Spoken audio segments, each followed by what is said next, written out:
இங்க ஒரு friends gang ஒரு காட்டெருமையை அடைச்சி வச்சிருக்கிற ஒரு வேலிக்கு பக்கத்துல வந்து அதுக்குள்ள போய் யார் இந்த காட்டெருமையை தட்டிட்டு வர்றதுன்னு அவங்களுக்குள்ளேயே பேசிக்கிட்டு இருக்காங்க. அப்போ வெள்ளை டிஷர்ட் போட்ட ஒருத்தர் நான் போய் அந்த காட்டெருமையை தட்டிட்டு வரேன்னு சொல்லிட்டு பொறுமையா அந்த வேலிக்கு மேல ஏறி அப்படியே பதுங்கி பதுங்கி போய் அந்த காட்டெருமையை டப்புன்னு ஒரு அடி அடிச்சுட்டு ஓடி வந்துடுறாரு. அப்ப கூட அந்த காட்டெருமை அவரை ஒண்ணுமே பண்ணல, அமைதியா நிக்குது. அவர் வந்ததுக்கு அப்புறம் பக்கத்துல இருக்கிறவங்க எல்லாம் இப்ப நம்ம ஹீரோவை போய் தட்டிட்டு வர சொல்றாங்க. சரி ஓகேன்னு நம்ம ஹீரோவும் அந்த வேலி மேல ஏறி உள்ள குதிச்சு அந்த காட்டெருமை பின்னால அப்படியே பதுங்கி பதுங்கி போறாரு. போய் அதே மாதிரி தட்டிட்டு ஓடி வராரு. ஆனா இந்த தடவை அந்த காட்டெருமை பயங்கர கோவமாயி அவரை திரும்பி துரத்த ஆரம்பிச்சிடுது.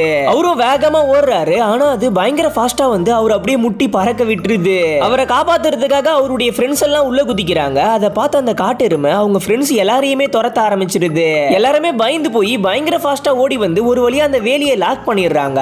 லாக் பண்ணிட்டு யாரும் திரும்பி பார்க்காம போயிடுறாங்க. பின்னால பார்த்தா அந்த காட்டெருமை அதுவாவே கொம்ப விட்டு டோரை ஓபன் பண்ணி ஓடி வந்து ஒருத்தனை முட்டி பறக்க விட்டுருது.